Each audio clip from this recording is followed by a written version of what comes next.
ma fille, je sais que toi, comme j'avais dit la fois dernière, tu parles un peu beaucoup. Et si tu peux vraiment faire attention, hein, ma fille. Alors, eh bien, j'aime écouter mes prédications. Donc, il va filmer ou bien comme tu veux. L'essentiel est que j'ai au moins ça comme archive. Alors, vous êtes avec moi? Bien, les enfants, s'il vous plaît, c'est tenez. Tenez les enfants qui ne parlent pas trop. Alors, nous avons lu 2 Pierre 3, hein, exaucé. Nous avons lu 2 Pierre 3, verset 10.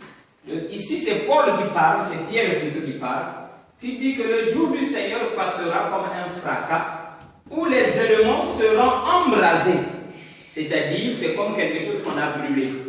Et quand Dieu parle, il parle des choses de l'esprit. Hein? Il parle des choses de l'esprit.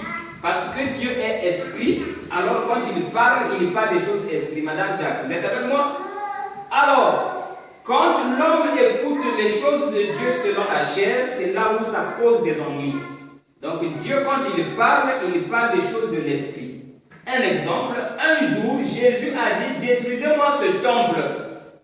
Il y avait une église qui était là, et Jésus a dit, détruisez-moi ce temple. Alors, physiquement parlant, charnellement parlant, l'église était là. Donc, c'est comme si Jésus disait, détruisez l'église là. Mais il dit, détruisez-moi ce temple. Le Saint-Esprit a expliqué, le temple veut dire lui-même le corps. Ok? Donc, détruire le temple, il voulait dire, tuez-moi, le 3e jour, je serai revenu à la vie. Mais il dit, détruisez-moi ce temple. Vous êtes avec moi? Qui parle? Jésus, le Fils de Dieu. Et là aussi, Pierre parle, il est inspiré. On aurait pensé qu'il parle des choses matérielles, ok? Mais en réalité, il parle des choses de l'esprit. Autre chose encore, un jour, la Bible dit, un fils nous est né, un fils nous est donné. J'en avais parlé ici. Et l'homme a pensé que le fils là, c'était Jésus le Galilée.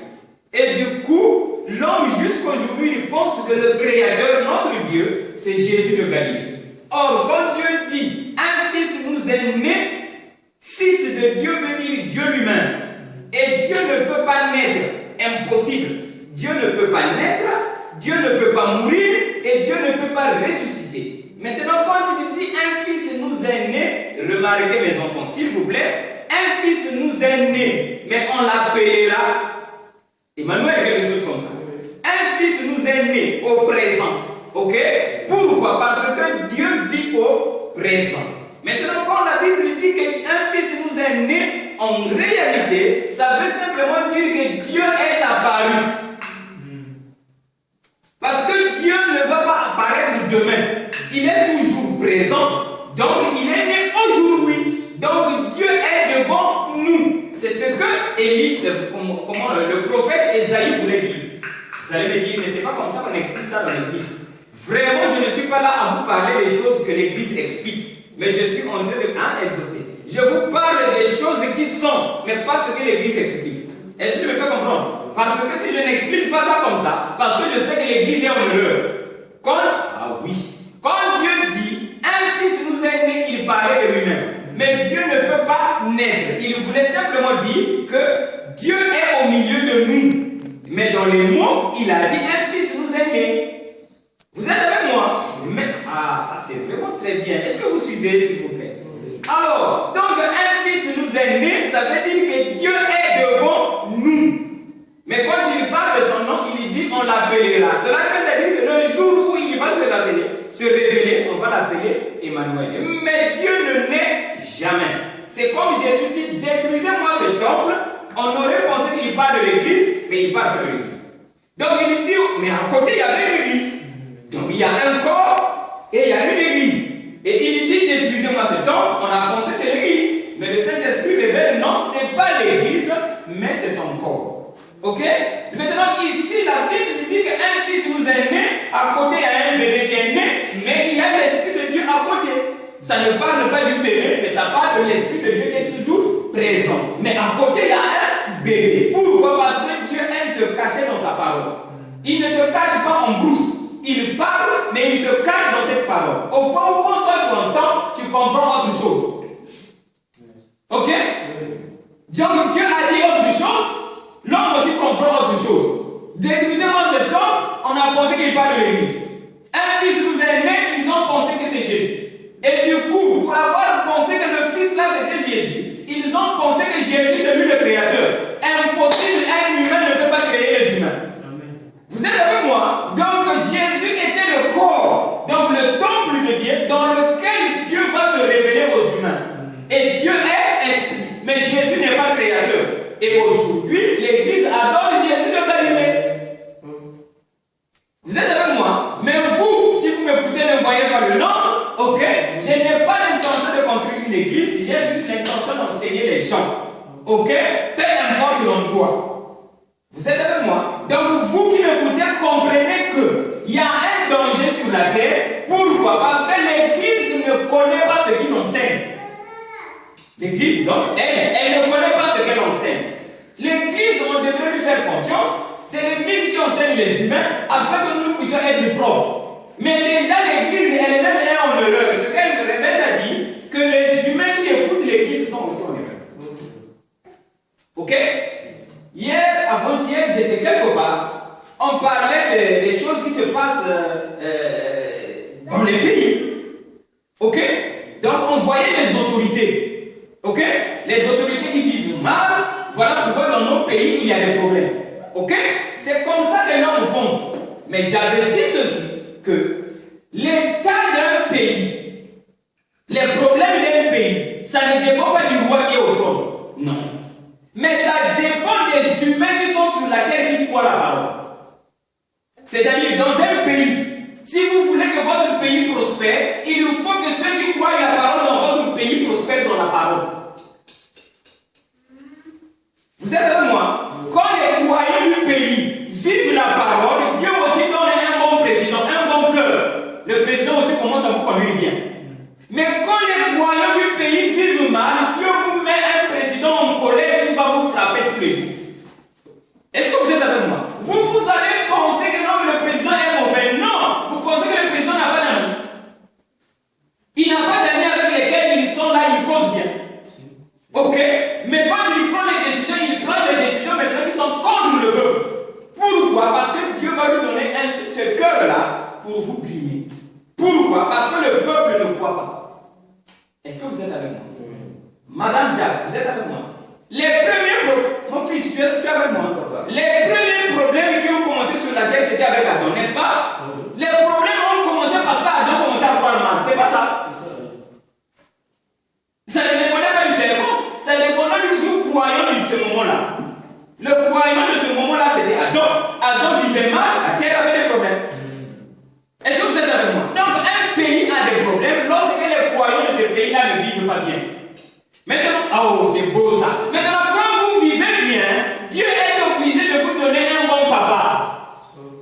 Et ce papa-là, il va bien vous gérer. Maintenant, quand vous allez dire Dieu donne-nous un bon papa, Dieu écoute toutes les prières. C'est pas ça. Et bien, pourquoi le président là, il est toujours là? Le pouvoir vient de Dieu. Dieu le garde là, et Dieu aussi connaît son cœur.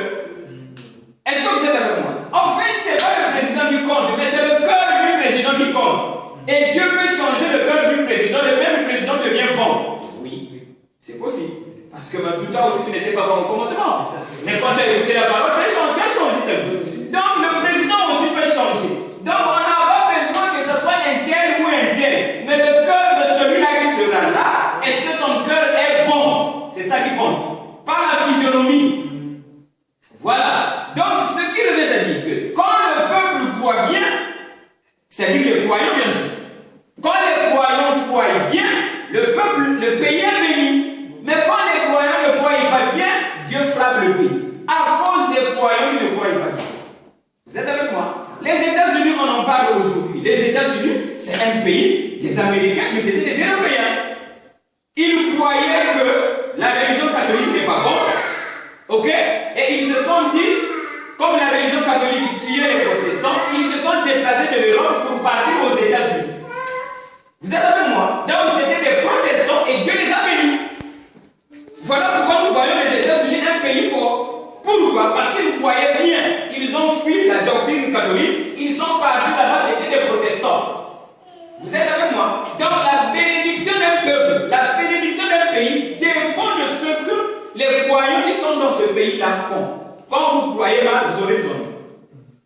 Vous êtes avec moi? Donc au lieu de crier et tout, moi, un tel, ça n'a rien à voir avec le pauvre président. Le cœur du président est entre les mains de Dieu. Vous êtes avec moi? Alors, mais pasteur, pourquoi tu parles de ces choses? Non, c'était une façon de dire que l'Église en général est en danger parce que celui qui enseigne est charnel. Celui qui enseigne l'Église, il est charnel. C'est normal que les croyants ont des problèmes. Vous êtes avec moi? Au point où même ceux qui ne vont pas à l'Église, c'est le nombre des croyants. Ils disent que, mais bien votre Église, vous êtes aussi mauvais. Ok. Donc même ceux qui ne vont pas à l'église se moquent encore de ceux qui vont à l'église. De telle sorte que ceux qui vont à l'église deviennent encore plus mauvais. Pourquoi? Parce qu'ils sont mal enseignés. Vous êtes avec moi? Ils sont mal enseignés. Par exemple, tu vas chez les musulmans, c'est une église. Et eux aussi, ils sont enseignés. Mais on leur a enseigné que si quelqu'un ne croit pas en Mahomet, il va dans le paradis. C'est comme ça qu'ils croient. Donc, tu n'es pas musulman, pour lui, je dis que toi, tu n'iras pas au paradis. Et tu n'es pas son frère. C'est ce qu'eux, ils croient. Donc, toi, tu n'es pas son frère. Comme toi, tu ne crois pas comme eux, eh bien, ils pensent qu'ils doivent t'emmener dans leur doctrine.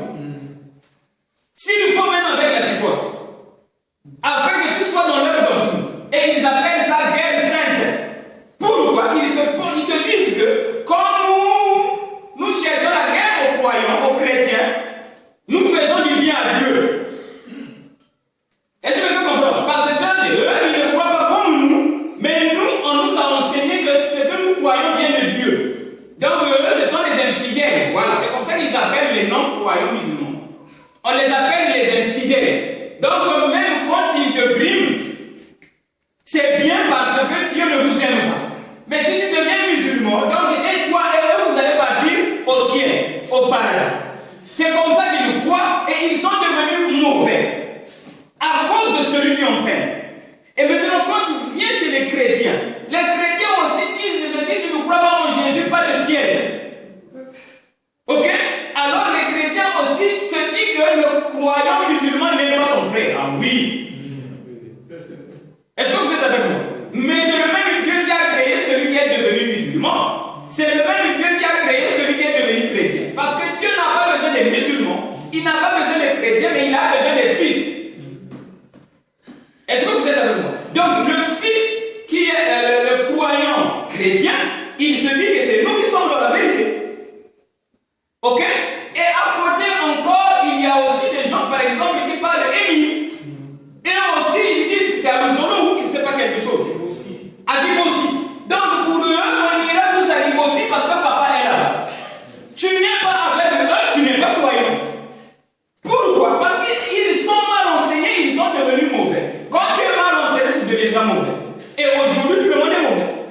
Pourquoi? Parce que celui qui enseigne la vie, il enseigne mal. Et l'homme est devenu mauvais. Vous voyez? Donc, voilà le danger de l'Église. Pourquoi? Parce que celui qui enseigne, il ne connaît pas Dieu et il est tellement charnel. Quand Dieu parle, il prend les choses de l'esprit, il explique ça de manière charnelle. Vous êtes avec moi? Alors, frère Madou, je t'ai trouvé dans une église du message, n'est-ce pas? Donc tu as cru au message. Mais maintenant, dans l'église du message, il y a beaucoup de choses qu'on a enseignées là-bas que toi tu connais. Ok?